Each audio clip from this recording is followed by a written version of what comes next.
wabarakatuh. Dengan kita mensyukuri makna kata alhamdulillahirrabbilalamin, tentunya kita akan memproses keabadian.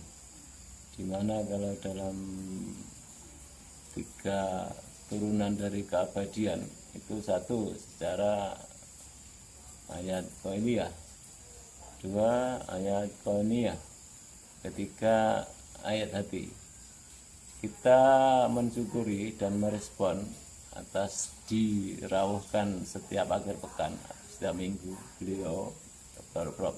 Yai Teguh ada by design, kalau kita imajiner, untuk menegui apapun yang berkenaan dengan sasana budaya yang selaras. Topik yang sudah ada, Sabtu kita jemuan antara rupa dan ayat nada, beliau Ustadz Anang dengan diiringi ayat nada berupa gamelan. Kita tahu bahwa gamelan akronimnya gawe meloelian, bersanad ke Leonardo da Vinci, di mana perupa Eropa yang melukis senyum Mona Lisa, juga Yesus yang ternyata menjadi the best-nya nilai lukisan, di mana 6,5 triliun. Karena dari keabadian, dari the best-nya Rasul, bukan lukisannya tapi yang dilukis, nah, dijawab penuh dengan sinandi atau sinamun ing samudono.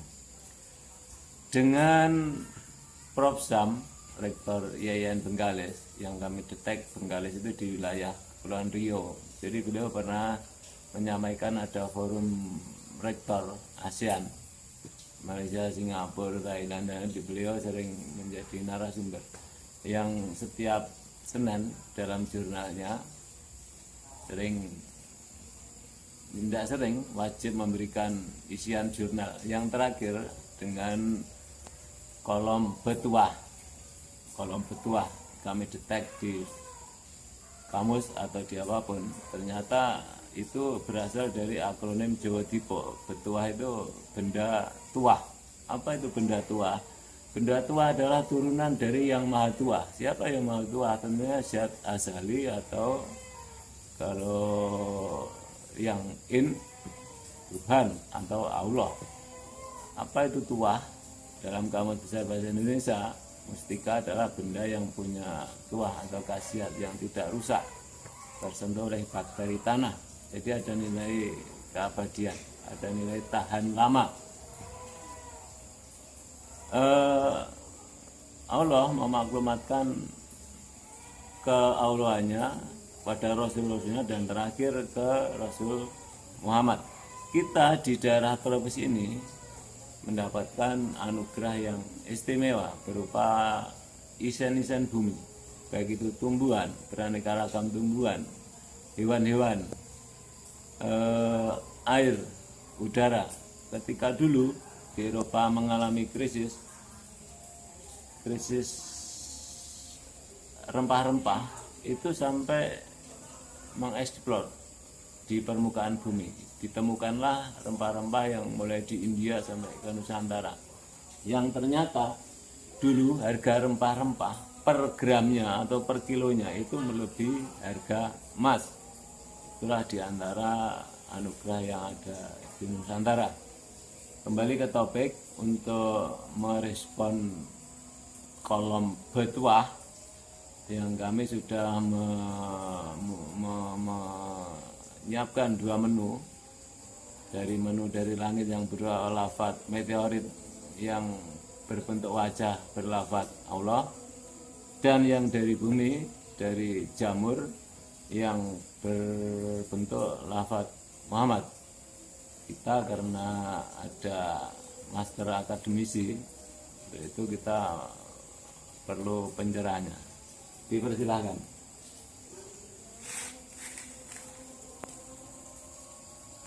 Bismillahirrahmanirrahim. Assalamualaikum warahmatullahi wabarakatuh. Alhamdulillah, salatu wassalamu ala Rasulillah, la haula wala quwwata illa billah, amma ba'da. sebagaimana tadi telah disampaikan oleh Ki Handoko terkait dengan ayat kauliyah, ayat kauniyah, juga ayat batin. Nah, ini sesungguhnya memang apa yang terhampar di hadapan kita itu Tuhan telah memberikan dua ayat yang bisa kita kaji, dua ayat yang bisa kita telusuri, kita gali makna sekaligus kedalaman arti dari kedua ayat tersebut.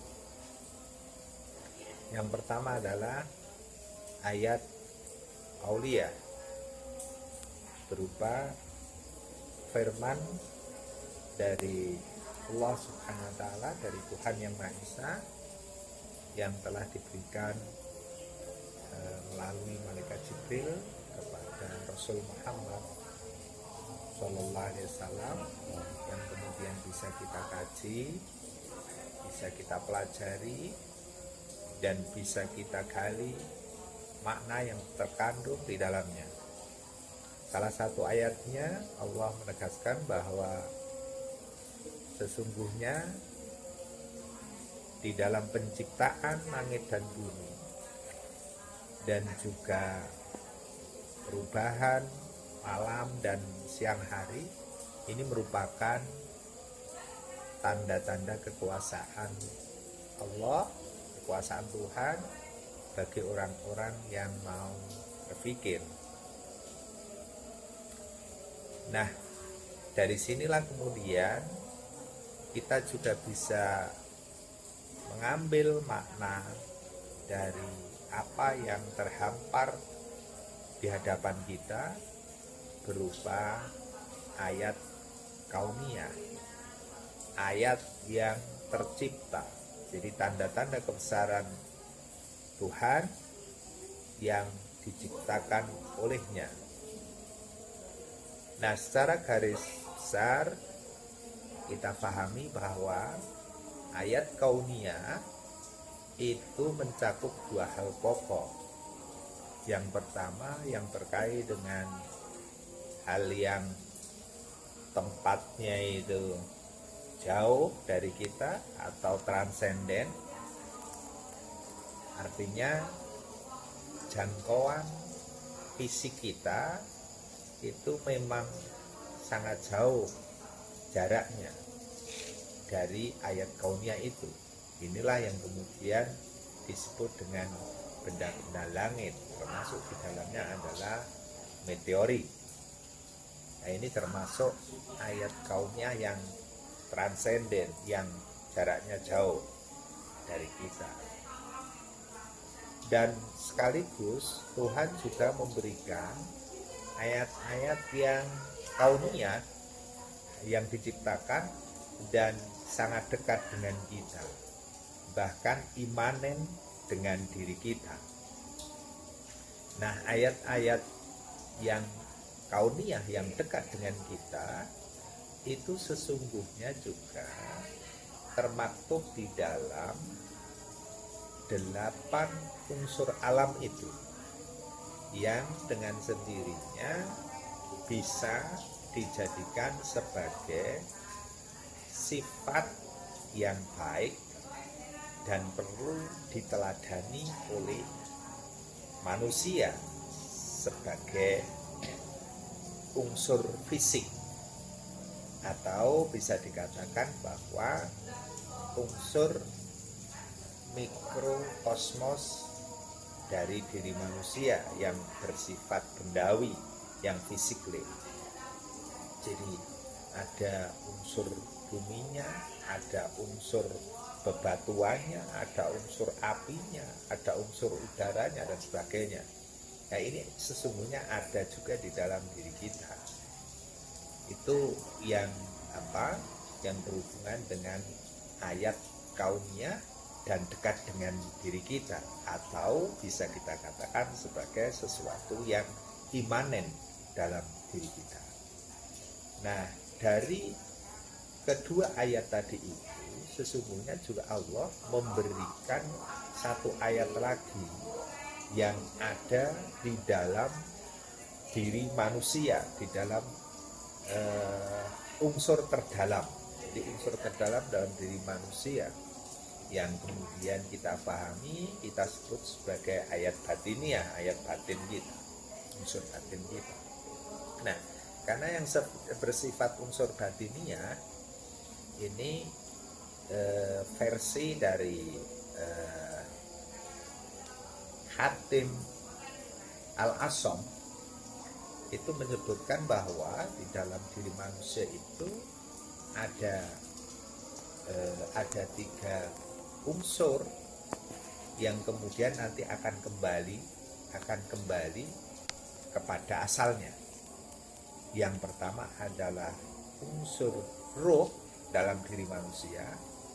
Yang kedua adalah unsur fisik yang merupakan bagian dari mikrokosmos tadi itu ada dalam diri manusia. Dan kemudian yang ketiga adalah hasil perpaduan antara roh dan fisik kita berupa tindakan atau amal perbuatan kita. Nah, untuk memahami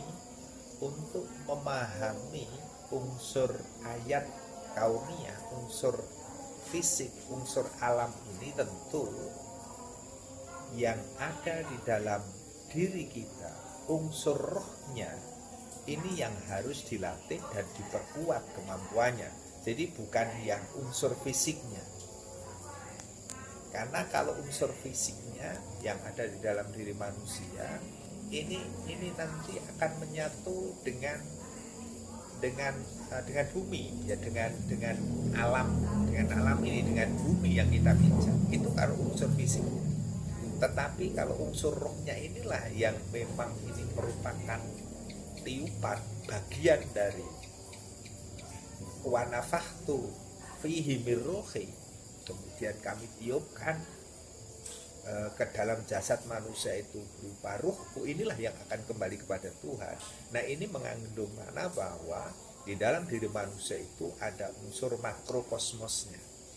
Maka penguatan kemampuan ruhiyah manusia yang bersifat batini atau ayat batinnya tadi itu harus dipertajam, harus diperkuat untuk memahami ayat-ayat kauniyah, ayat-ayat yang dicipta. Maka sebagai sebuah keniscayaan kita diberi tugas untuk kemudian memahami ayat kauniyah maupun ayat kauniyah itu dengan kemampuan yang potensi yang memang telah dibekalkan, artinya telah diberikan oleh Tuhan kepada kita semua.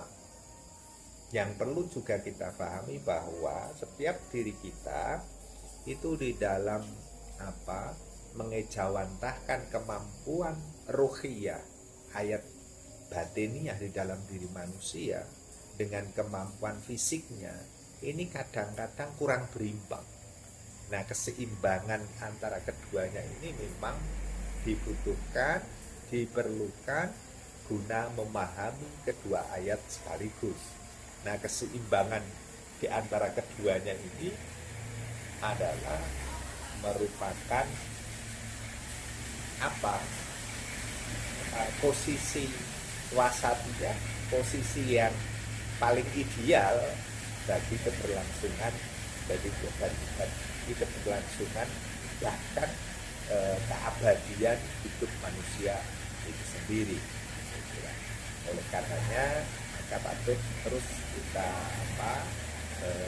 berlatih, menempa diri untuk memahami baik ayat yang kauniyah dan ayat yang kauniyah itu secara berimbang. Nah, dalam konteks inilah Sasono Budaya Mesti Waras ini mencoba ikut andil di dalam melakukan penggalian atas pemahaman ayat kauliyah maupun ayat kauniyah. Jadi saya kira kita semua senantiasa berusaha untuk terus mengembangkan dan terus meningkatkan pemahaman kita terhadap keduanya itu, sehingga kita akan sampai kepada dataran yang ideal dan menuju kepadanya begitu dalam keabadian dan kemuliaannya begitu. Saya kira itu ya, saya kira itu. Ya, saya kira cukup dan saya akhiri. Assalamualaikum warahmatullahi wabarakatuh. Waalaikumsalam. Terima kasih kepada Rob. Ya, itu. Kalau forum khusus, beliau akan mengajak berterbangan dengan berbagi Tuhan. Kalau bertuan ya harus dengan bertuan dan forum khusus. Kita ada Gendok Laras, beliau adalah IAT mendekati semester akhir, tentunya banyak anugerah. Untuk itu mohon resumenya dari Niken Laras yang biasa. Silakan.